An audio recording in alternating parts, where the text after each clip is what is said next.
so longevity god or longevity saint, or sometimes they call him the old man of the South Pole. He's originally a stellar star, and he's the star of longevity. And his iconic image is like what you see on the screen. Actually, he has like a child-like countenance, face, very young skin like a little child, but he has snow white beard, waxed, beard, and very, very special about him is that he had a mega forehead or mega head, right? And so determines the length of your life. Yeah, and we can't see closely, but supposedly he also has 3 wrinkles between his forehead and his eyebrow. Yeah, and also often depicted with him, there's the peach of immortality. You see that, right? And then there's also the what do you call the staff? Yeah. Or it's or you call the staff or the cane. Yeah, the cane. Yeah. On top of the staff, there's also I think it's a. I can't remember the name of the bird. It's some kind of jewel. Yeah. Crane? Yeah. It's a crane. It's also, that bird is also a bird of immortality. Yeah, and you see also that's also a crane. Yeah, and sometimes it's also it's like a dragon. Yeah.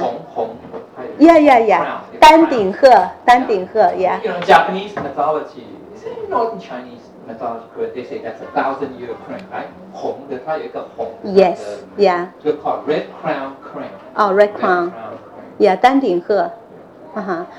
Sometimes it's known to also be riding a white deer. Yeah. Yeah. So everything about him is longevity and immortality. Yeah. And his the image that he represents or he symbolizes is one of longevity and filial piety. Yeah. In the plant language scripture, we are going to learn that he also talked about filial piety. And I don't know how he become like someone that we often visit our Dharma class at our temple, at Heavenly Tao Temple. But he often visit Dharma class and also gives bestows merciful teaching. One of the famous and very often quoted line that he said is that when we can walk on so many paths in this lifetime, travel on so many roads, but only cultivating the Tao is the most beneficial, and that will not ruin a person's life or do any harm to a person's life. In Chinese, it said, 走遍天下路，唯有修道不误人. Yeah, so he's the person, and so What does that mean? So you can travel on so many roads or paths in this lifetime, but so it's like you have so many roads to travel to choose from, right? But cultivating the path of cultivation is the right path. This is the only path that can really help us. And we all know, right? This is the path to or the ladder going back to the absolute heaven. Does anyone have anything more to share with us about longevity saint? Dr. Kai? How old is he?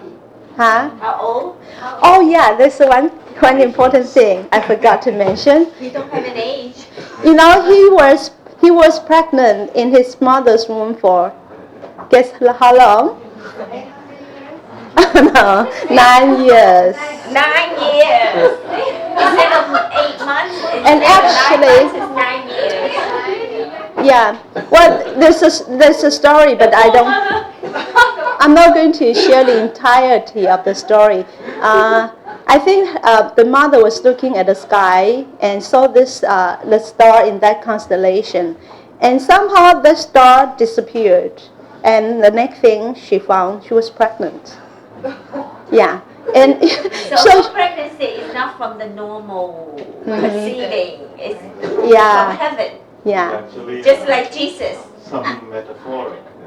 Uh-huh. Yeah. Yeah. And so when his mother was carrying him for 9 years, and she was kind of really burdened, and so she had a dream that only when the dragon eye of a stone dragon's eye turned red, then the baby will be born.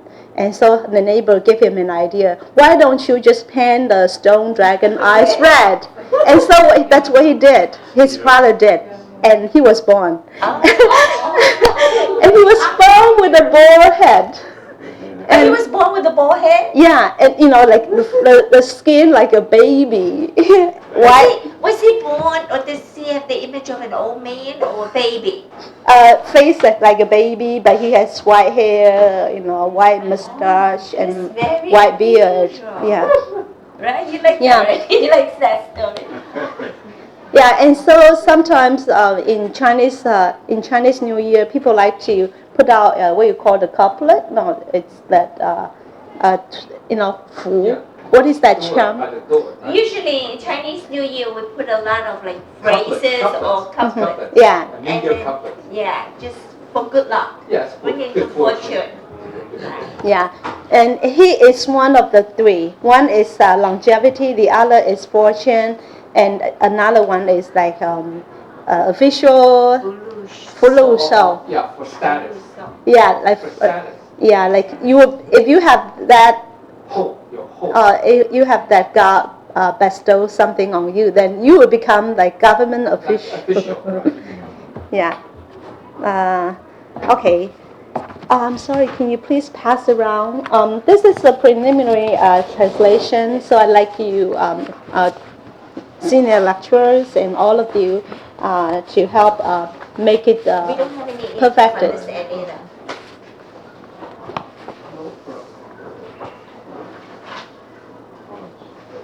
We don't have anything from you. You see the copy? Or you make more copies? Anybody have one? Do you have enough? Cool. Yeah, if you don't mind sharing, we can do that too, because we are going to have a finalized version later. Oh, this is not the final copy. Okay, now the first line, it says that we have to understand and or interpret everything or every happening with kind intention. I think the same thing was also talked about in other states' Dharma class. So how we look at something, or from what perspective do we look at something, it's very important. Sometimes when something happens and then we quickly jump to a conclusion, when somebody, for example, somebody says something to us or does something to us, on the surface it might be something not so pleasant, not so, it's like what they say is not music to our ears. It could be something that's very like critical, or you think it's very being very mean, but you have to really sit back and really understand why they do this, and like what Charles said, why they say that, where they come from, and then maybe you will not only be upset with what they say or what they do, but rather you become appreciative. So if we can really understand or interpret things from a kind intention, and then we're not going to have any grudge against other people, and this way we can resolve all kinds of affinity or all kind of karmic relationship, whether it's a good one or the bad one. Okay, yeah. So this is the way of Buddha, right? Even if sometimes people there's a story about Buddha. He came across a person, and the person started swearing at Buddha. And so Buddha said, if you had done this earlier to me, I probably would be upset, but now I won't. Because at that time Buddha has already attained enlightenment. And sometimes even a criticism may turn out to be something really good for us. That's what we say in Chinese, a blessing in disguise, right? Actually, earlier I translated something, and this is also on our website. It says that we have to thank those who hurt us because they harden our determination. And we thank those who deceive us because they promote our wisdom. And we have to thank those who defame us because they temper our characters. Yeah. Sometimes we like to be in a very smooth and very favorable circumstances, but that is not always a good thing. Like what the young ladies just shared, people who are in a very hard or tough situation, they actually will make more progress and they will really sharpen their skills better than people in a very smooth environment. Okay, so young man, this is something good to learn, right? So in the future, if you come across something bad, don't be upset. Think of it from a different perspective. Always look from the positive. Yeah, actually. Plus, I'm sorry. No, go ahead. Plus, whoever that person said that to you, maybe you misinterpreted, and they really did not mean it the way it sounds.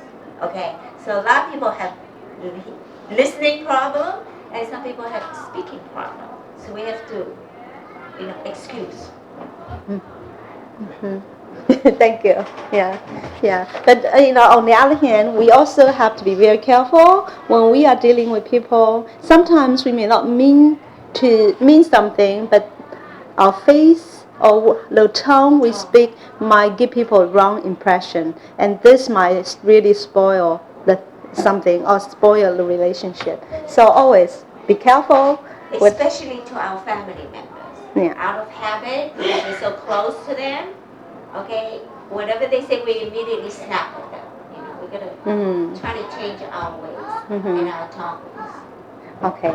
The next line: treat all sentient beings with compassion. Then we can touch and can transform both good and bad people. Okay. Here we have to be compassionate to everyone, and it's not just human beings, but also to like animals that's at our mercy. The chicken, and even bugs, pig. Okay. Yeah. Remember the story of kite earlier? Don't hit the bugs. It's a life. Yeah. Take it outside. Mm-hmm. Catch it and take it outside. Yeah. And also sometimes it's easy for us to be good to people, like in the temple or even in our workplace or to our friends, but it's not as easy for us to be always nice to our family people, like our family.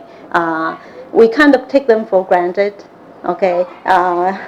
So the Buddha's, I don't know which Buddha ever says, it's meritorious to be good to other people, but it's really true compassion to be good to our family member.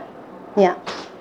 There's a girl who had an argument with the mother, and so she decided to flee from her mother. And it was dark now, and she was very hungry, so she went to like a street what do you call it? Peddler, vendor. Oh, okay. And okay, knowing that she had nothing on her, so the owner of the peddler offered her a bowl of noodle, and she was so grateful, and she started thanking the owner of the peddler, but he said, you are being so grateful to me for just one bowl, but do you remember to show your gratitude to your parents who's been feeding you 3 meals a day and for how many years old you are, right? We tend to be oblivious to this. We tend to forget about the grace of our parents. Okay, so if we can use our true compassion, it's just like what Charles said. It's true. When we have true compassion, then we will be truly good, truly respectful to other people. Then we can really, dissolve hatred or any grudge or any jealousy, anything bad. And at the end of the day, okay, if you are having a difficult time, whether it's your health or financial problems, at the end of the day, who's going to help you?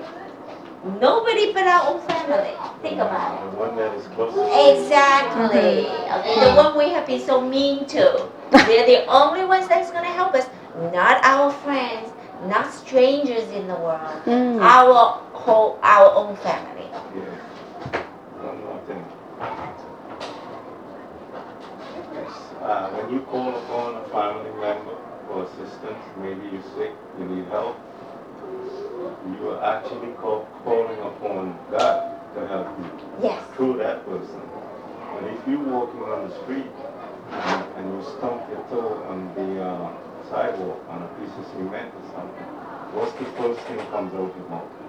Oh my God! And Right?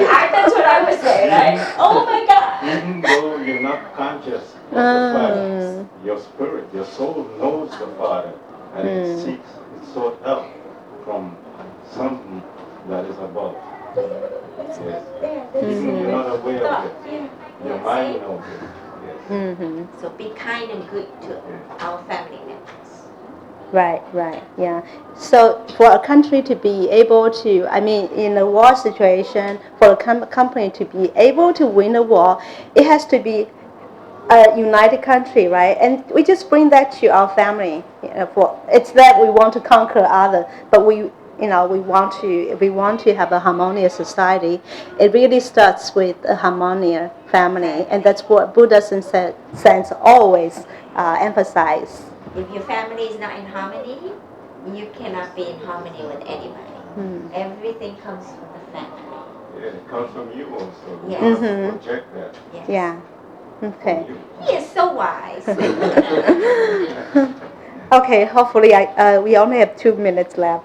Okay. Make good use of every second of our life or our time. Then we can be at ease in favorable and adverse circumstances.